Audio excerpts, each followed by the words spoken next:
Hjertelig velkommen. I kveld skal vi hylle en byråkrat. Vi skal ta rånekulturen på alvor og feire en norsk verdensstjerne. Aurora fordypet seg i gresk gudelære for å forløse ny musikk. Aurora, velkommen tilbake. Ja, takk.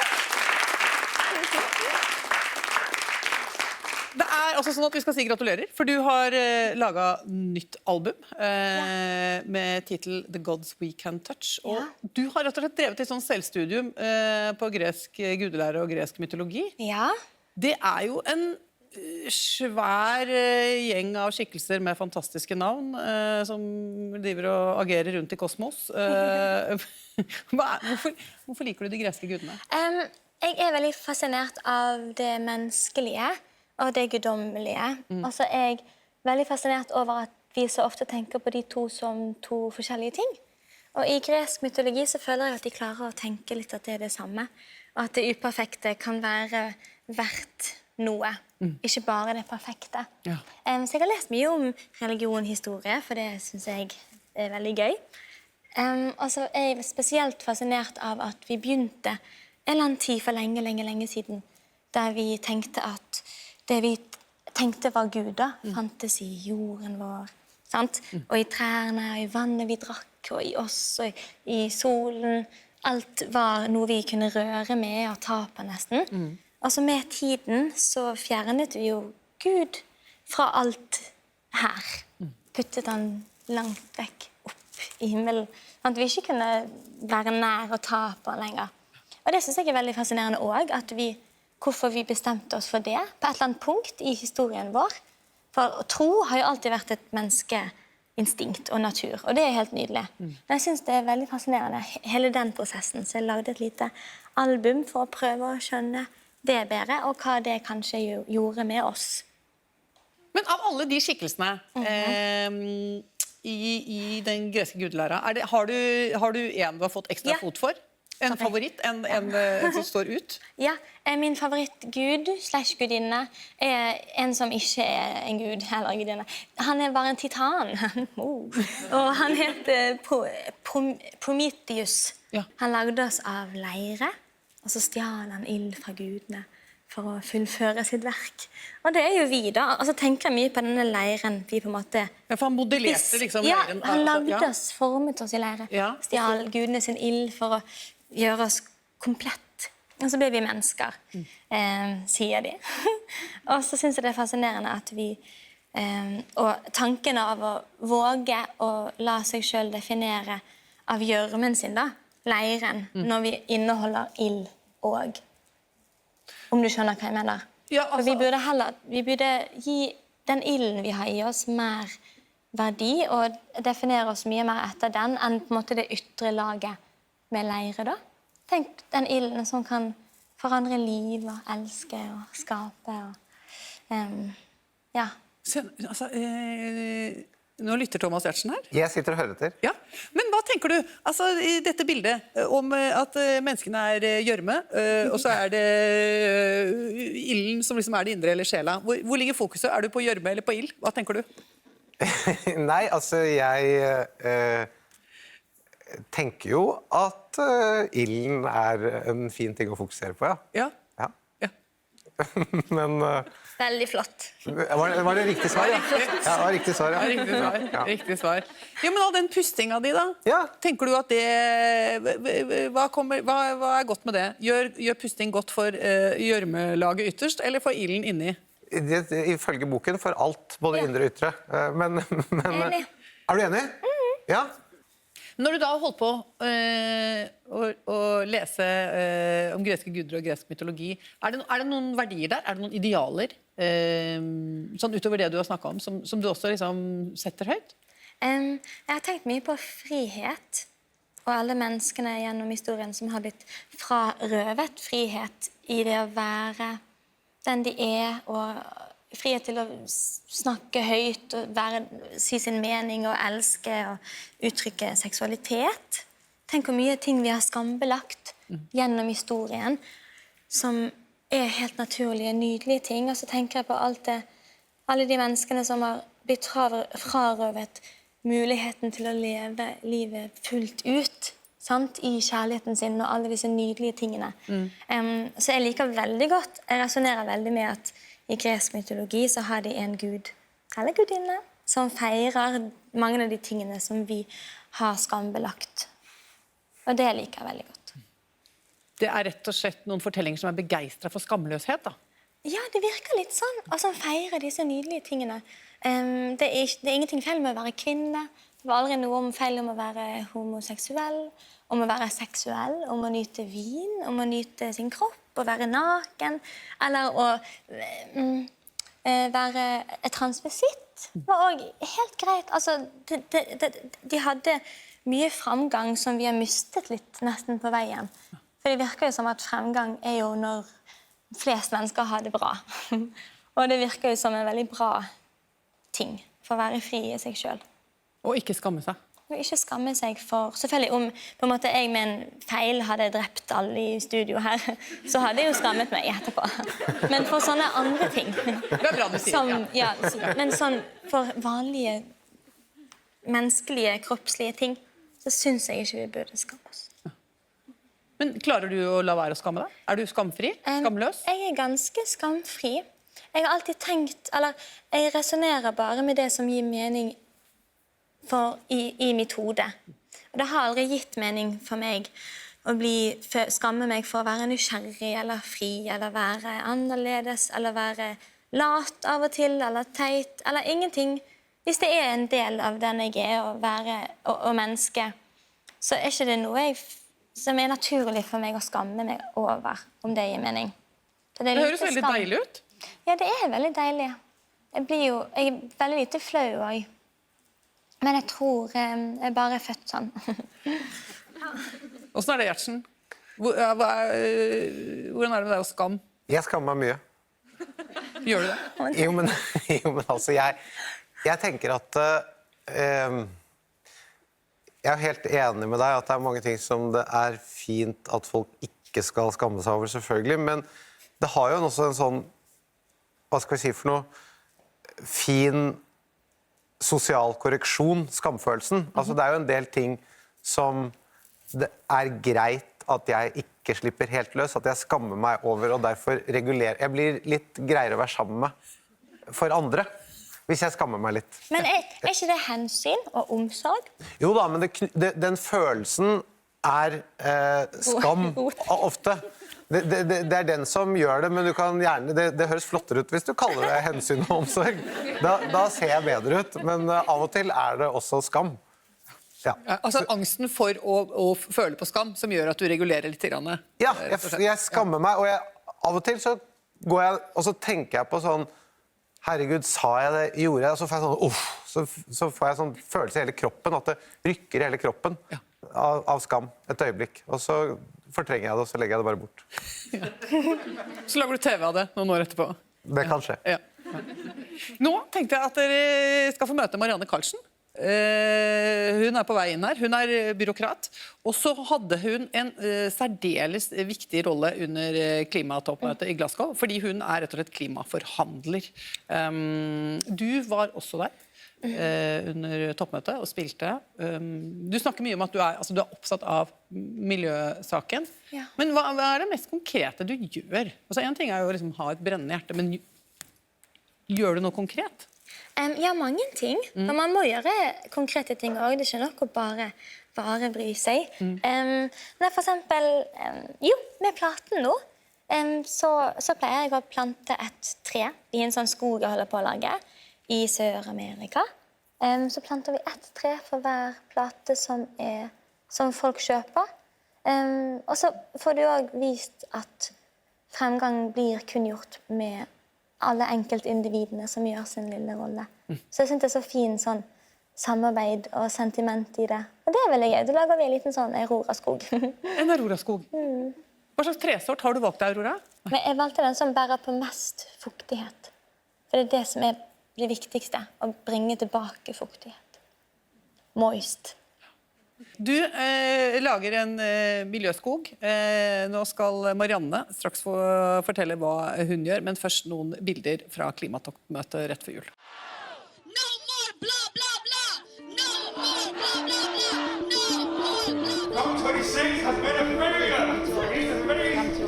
Not failure. In years to come, historians will look back at COP26 as the moment humanity finally got real about climate change.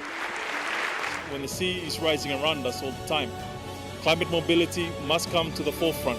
We must take bold, alternative action today to secure tomorrow.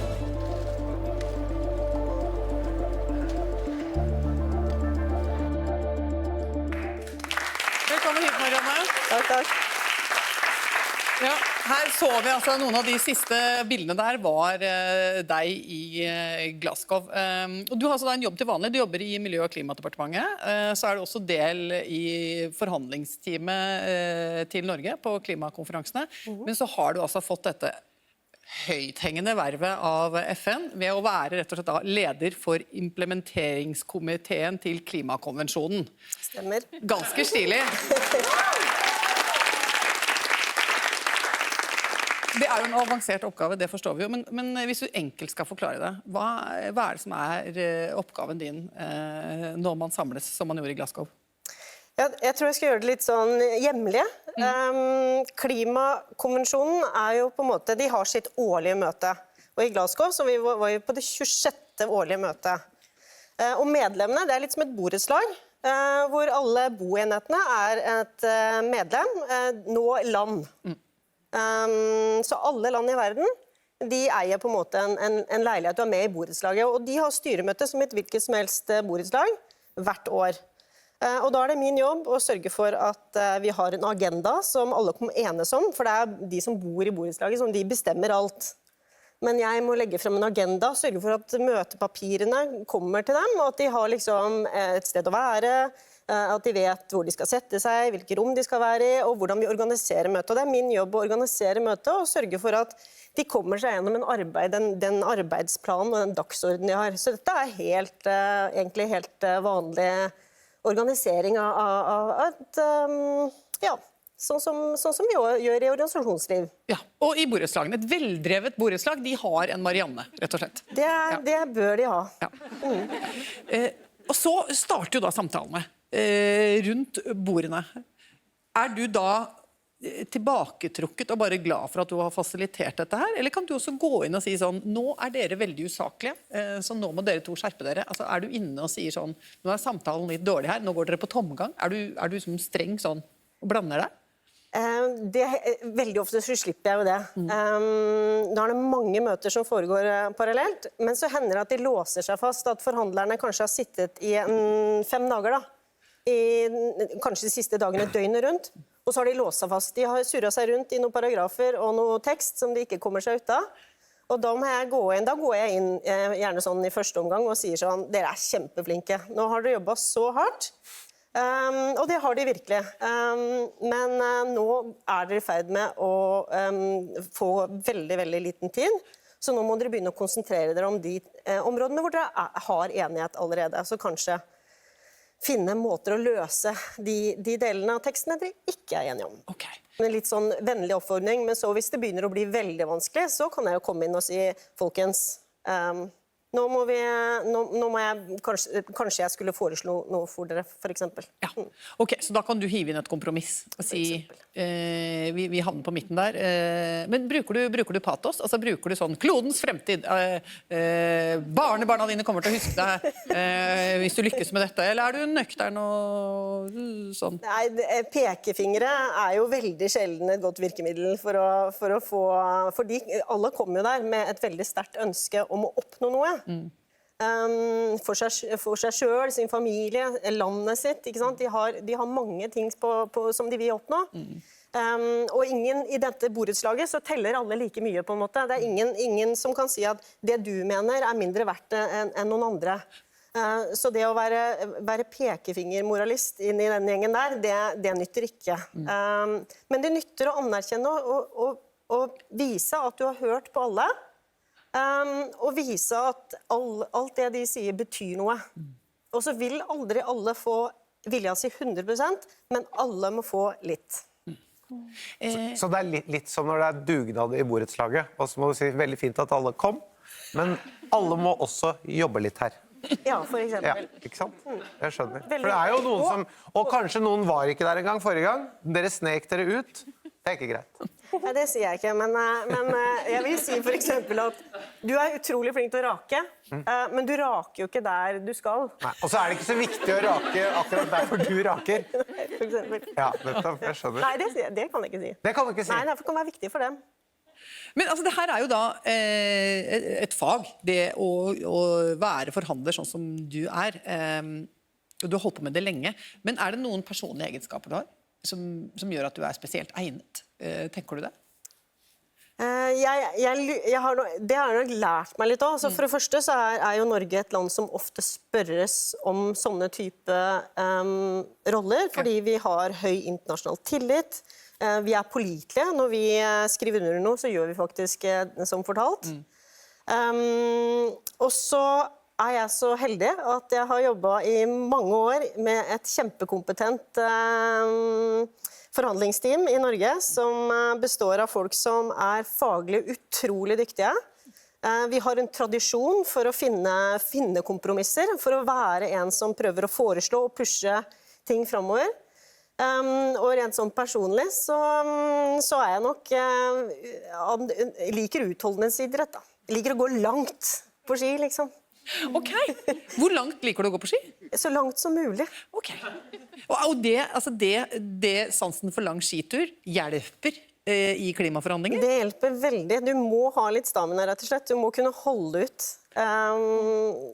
At du både på en måte blir sliten og trøtt, at du blir lei av å høre på de samme tingene hele tiden, og lei av å si de samme tingene kanskje også hele tiden. Så det å gå lange skiturer, det hjelper for utholdenheten, rett og slett. Men altså, hva er den lengste skituren du har gått da? Bare sånn for å ha et liksom... Sånn sammenhengende? Ja. Det var over Grønlandsisen. Akkurat. Da snakker vi utholdenhet. Og i løpet av den perioden du er i Glasgow, hvor mye sover du da sånn i snitt da? 4-5 timer, kanskje. Å nei. Hva tenker du om dette, Thomas Giertsen? Altså, her driver man og forhandler om liksom noe av det viktigste vi holder på med. Hva tenker du om liksom, tilretteleggingen? Jeg tenker at det er veldig lite søvn. Altså det kan bli bedre forhandlinger. Man er bedre kognitivt rustet hvis man sover godt. Dette her høres ut som en komplisert oppgave og et vanvittig kappløp. Å være der disse dagene og sørge for at delegatene ender med et godt resultat. Hva er det du elsker med den jobben? Jeg synes det er helt fantastisk og helt magisk at så alle verdens land kan komme sammen og enes om noe som helst. Det er helt utrolig at land med så mange forskjellige behov og så mange forskjellige språk og kulturer kan komme sammen og faktisk klare å bli enige om noe som er viktig for oss alle. Det synes jeg er helt magisk, og jeg elsker å være med på den prosessen.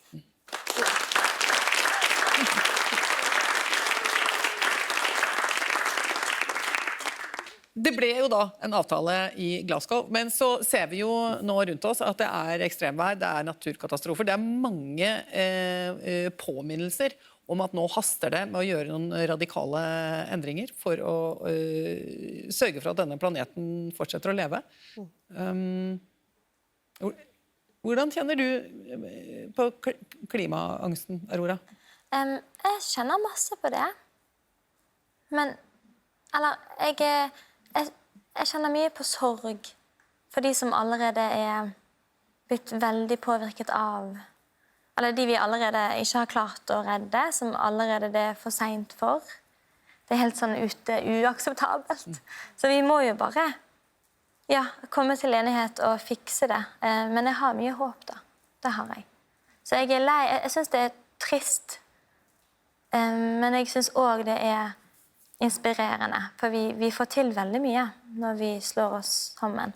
Marianne, hvordan er det med deg? Du sitter og ser veldig mye av dette da fra innsiden, og kan de harde, kalde fakta her. Klarer du å være optimist? Jeg tror ikke det går an å ha en sånn jobb uten å være optimist. Det tror jeg vi gjør en veldig, veldig trist. For det nok av fakta som trekker i en retning som burde gjøre oss alle veldig bekymret. Men så det også veldig, veldig mye bra som skjer. Og så det sånn at vi må gjøre det nå. Vi har ikke noe tid igjen. Så det ansvaret må alle vi som lever i dag, vi må ta det ansvaret. Og vi som i tillegg i en posisjon og alder til å ta beslutninger, og som de som bestemmer, da det summen av alle små beslutninger. Ingen kan gjøre alt, men alle kan gjøre noe. Hvordan det med deg, Thomas Giertsen? Kjenner du på klimaangsten? Kjenner du at det tynger?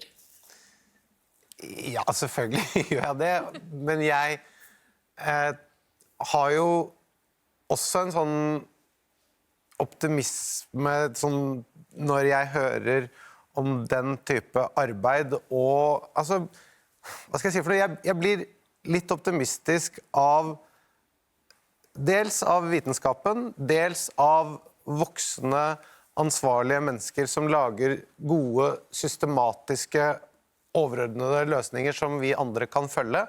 Og dette tror jeg på en måte drives litt også dels av ansvar, innsikt og forståelse hos dem, og dels av yngre menneskers holdning til det. Så summen av det gjør jo at jeg sover litt bedre. For du må jo sove 8 timer. Det riktig. Thomas Giertsen, veldig hyggelig å ha deg her. Og Marianne, takk for denne rapporten fra din tilværelse som klimaforhandler. Vi veldig glade for at du på post på vegne av oss alle. Og Aurora, stor stas å ha deg her. Du skal få lov å synge til slutt i kveld, men det sparer vi til litt senere. Takk skal dere ha, alle tre.